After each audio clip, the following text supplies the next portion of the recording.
Ellie, are you scared of the wind? You scared of the wind? It's okay. Lay down.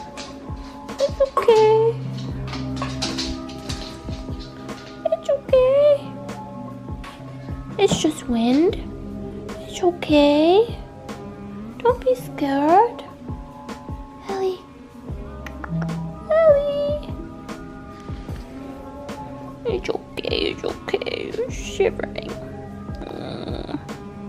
It's alright. Don't be scared.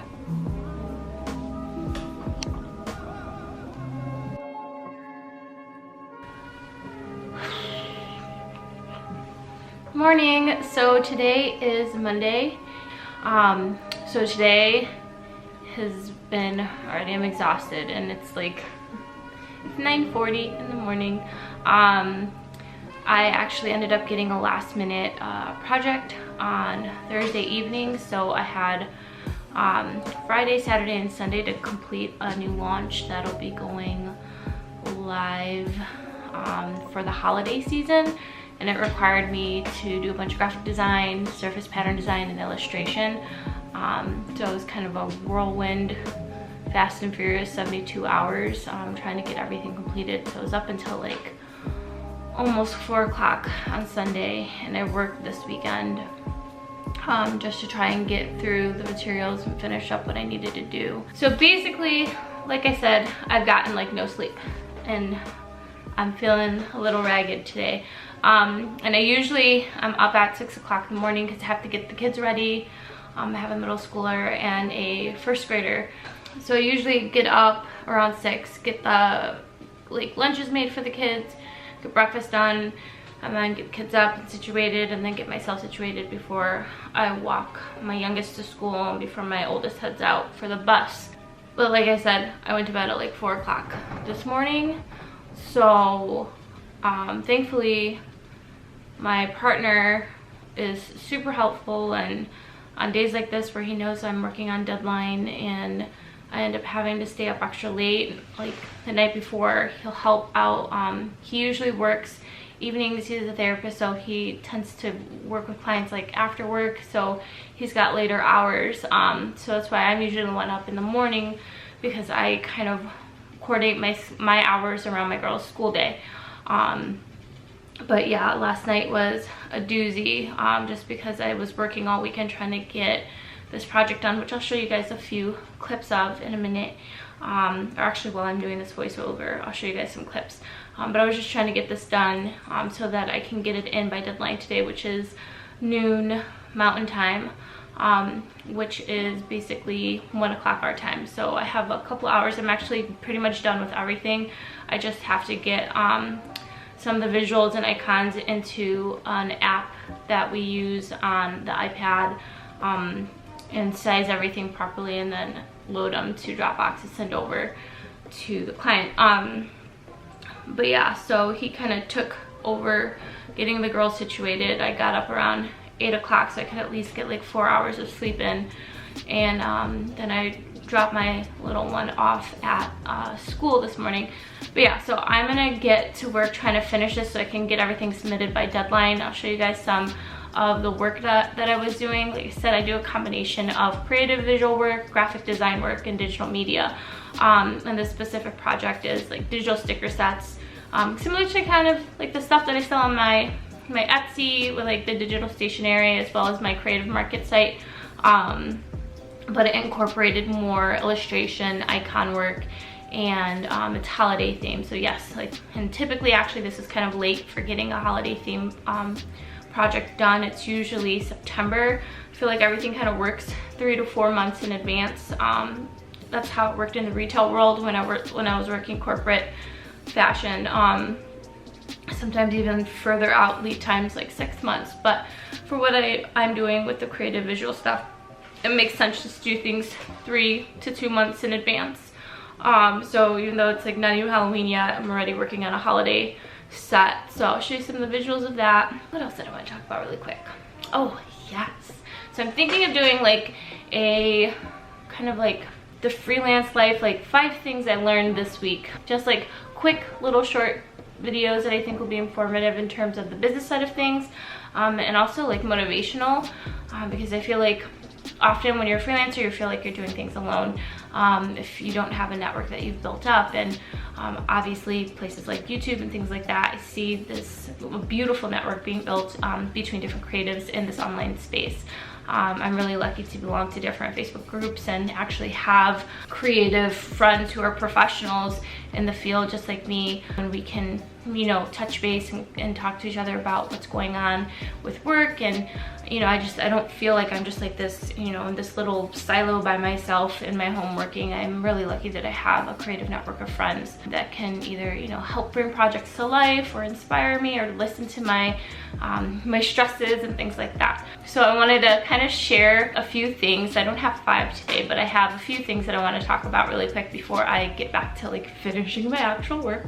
This idea of settling. So I feel like often, especially I'm a woman, I'm a Latina, I grew up in not the greatest circumstances, and often we, like growing up, part of my survival tactic, especially when it came to employment, was to take what I could get. And sometimes that required me settling for either less pay than I knew I was worth, settling to work in a toxic environment, and that's none of my recent jobs. It's just like in the past jobs that I've had, settling to work for people who aren't the greatest. And it's really interesting. I had this epiphany last week, and it was actually a really emotional kind of thing for me. I'm a firm believer in ancestor work and spirituality and things like that. And if you guys ever look at like my YouTube playlists, you'd be like, Jenny, you're so woo-woo and weird.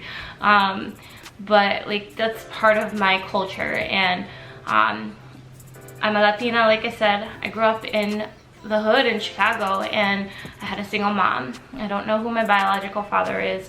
My younger brother, his dad took care of me since I was 3 months old, but then him and my mom broke up and things like that. But what does all that have to do with like career stuff? Well, this idea of trauma in your life, trauma, ancestral trauma that we carry in our DNA, and this idea that it can impact your everyday life. It can impact the things that you do. It can impact how you live. It can impact how you interact with your kids, with your spouse.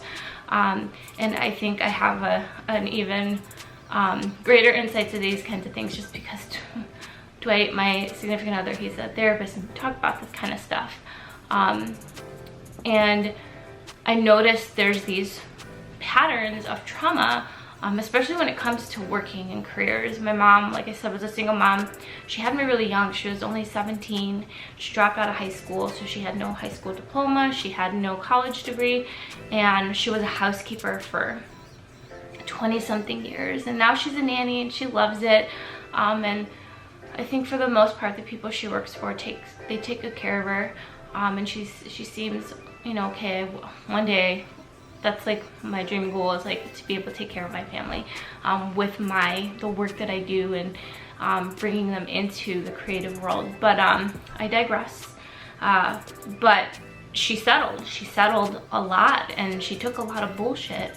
She took a lot of crap from her past careers and her past employers. And growing up, I saw that. I also saw how hard she worked, because it was just her taking care of me and my brother, and she hustled, man. Like it just, she is the person I think I get my work ethic from, because she, no matter what, she worked. She instilled the idea of education. That's why I went to college. That's why I made it a point to break those ties as I grew up. Like I was the first one in my family to graduate high school. I was the first one to go to college. I was the first one to graduate college. I was the first one to, you know, finish grad school. And then I see, you know, other family members doing these things now. And it's like this idea of that ancestral trauma, breaking those ties. And I see that often in terms of how I live my life, this idea of settling in my career. Like, I have all these degrees, I'm really intelligent, but I've taken crap, or I've taken really terrible pay. And it's like ingrained like in my mind, like, am I deserving of more? And so the one big thing I learned last week, or not that I learned, but that I realized last week, is this idea that I'm choosing this freelance life for a reason. I don't want to settle anymore. So that idea of, if you know, how can you build your dream if you keep working for others, building theirs? And that's what I'm trying to do with this. I'm trying to break those ancestral trauma bonds, and I'm working for myself. I'm hustling hard. And part of that comes with this idea that, do I have to just accept any client that's gonna pay me? And is money worth, you know, questioning my ethics? Is money worth dealing with a client that I know isn't going to be the greatest? And this idea of trusting my instinct, that's the second thing I realized this past week. It's so important to come back to the why and realize we're doing something for a reason. And in my case, I want to create the projects that I'm proud of. I want to work with clients that I'm proud of. I want to work with clients that I know are willing to put in the effort and energy, and believe in my creativity and believe in my ability to do the work that I do for them, and aren't going to micromanage me, or who aren't flaky. And I had that come up. There was a big client that I had pitched, that I had a big huge meeting with, and I got radio silence for like almost 2.5, 3 weeks after the pitch. And typically within 48 hours, you know, I give up to a week to follow up, to respond. I sent a follow-up. They said they would reply to me that following Friday. 2 Fridays passed, nothing. And then I get a call last minute asking me to come in to meet. And I'm working with other clients. I have other things that I'm working through. And you know, there are some times when a job is like really, really important. You're like, okay, I'm gonna drop everything and do this. Kind of like what I did with the project that I just finished up this weekend. For a brand that I believe in, for a person that I know who cares about, you know, the different creatives that they work with. But in like, this client just last minute dropped ball, like, hey, can you come in today and let's discuss this? And I kind of already had an iffy feeling about the client from the get-go. After I did the pitch, just if like, I had not a great vibe from them. I got a vibe that, oh, they're not going to want to pay me what I'm quoting them. They're going to try to haggle me down, and is it worth it? And you know, I didn't get the greatest feeling in terms of not just the monetary benefit, but also just like, this seems like it's going to be a trouble client. Is that worth my sanity? Is that worth my peace? And when they didn't follow up, I kind of just dropped it, thinking, okay, it was a done deal. They didn't want to, you know, work with me. And that happens sometimes. Sometimes clients would just not respond after you send a quote, especially if it's a high quote. And I think honestly what I was giving them was really, really fair, just because of the breadth of the amount of work that I would have had to do, basically being like a one-woman marketing department plus a production studio, editing and filming and things like that. But sometimes clients just do that. If it's too high, they don't follow up, they don't even say no, just say, you know, sometimes they'll follow up, say, can we work through something else? Can we look at, you know, doing this, this, and this instead of all of this, and pay this much, which is fine. But I already had like, I didn't have a good feeling about it. So I just let it go. I was like, okay, universe, I get it. It's not for me. And so I got that call though a few weeks later, and I thought to myself, I was like, I already let this go thinking like it was a done deal, and I had to really think to myself. And you know, when you're a freelancer, you know, every quote, every project counts. You know, it's basically, that's your livelihood. And to sit there and turn down something big like that, it was a huge thing for me. We would be like, I don't have to worry if I had taken it, but at the same time, what would have come with that? Yes, it may have been, you know, a steady monthly retainer for an extended period of time, but what comes with that? Is it going to come with stress? Is it going to come with a client that is not so great? Is it going to come with a client that is last minute and doesn't follow through on deadlines? And I had to really ask myself, like, is this worth it? And I remember last week I texted Dwight, and I was like, So I'm not sure I want to follow through with this, but that big job finally followed up, and he's like, you're already iffy about it, follow your instinct. Like, that's, he's like, you have this wonderful intuition, like, listen to it. And I have a tendency to not do that, and I don't know why, because I am very intuitive. I, like, my family jokes, Jenny, you're psychic. I don't know if I'm that, but I have really good feelings, and typically those feelings are spot on in terms of whether, you know, something's negative, positive, what the outcome is going to be. And I thought about it, and I was like, is that money worth my sanity and my peace? And for the first time, like, ever, and it kind of makes me feel emotional, but like, I realize my value. That's the beauty of what I'm doing. I don't have to settle for less anymore. I can say no. And my thought process is that closing that door, or that opportunity that did not feel right for me, closing the door on that allows more opportunities to come my way that will be the right fit for me. And that one just wasn't the right fit. And I have to listen to my intuition, and that idea of, again, breaking generational trauma, ancestral trauma, you know, realizing that I am of value and I don't have to settle, and we shouldn't have to settle. There's enough out there for all of us, and it's just a matter of being open to it. So that was like my big lesson learned last week in Freelance Life, that I don't have to settle, and, you know, no amount of money is worth my peace and my sanity. And so I said no to that job, and then this job pulled through, and I'm hoping I'll get something really positive out of it, and just, again, it's something that can grow my portfolio.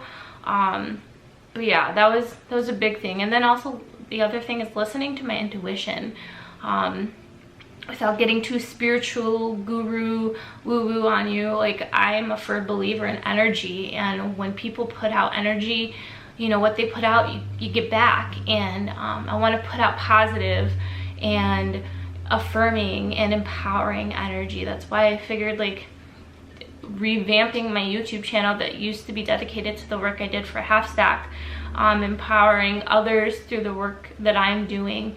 I thought that would be a great way to do that, to put that energy out so that I can start to draw that positive energy back in. And again, just listening to my intuition and doing what feels right, and that feels like it's a right thing to do. And it felt like it was the right thing to say no to that job. And it took me a minute to, like, really think about it. And it's like I already had my mind made up by that time, because I had already thought, okay, I'm moving on from this. And then it came back up, and I'm just like, I have to listen to not just my heart, but my stomach. Like, I know it was telling me, no, this just didn't feel right. So being able to listen to that and let it go was a huge thing for me.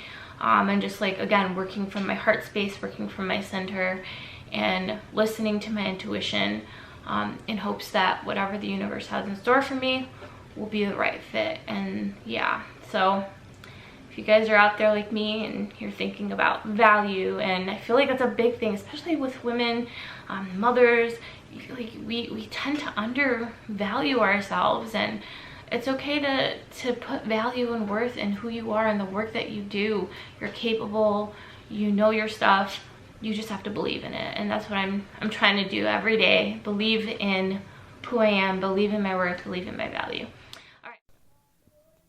Aside from the holiday collection, I was actually creating some prints to go with it as well, featuring the illustrations, and I have a mink foiling machine. So just testing out the process. It didn't turn out as great as I'd planned, but I ended up perfecting the process later on.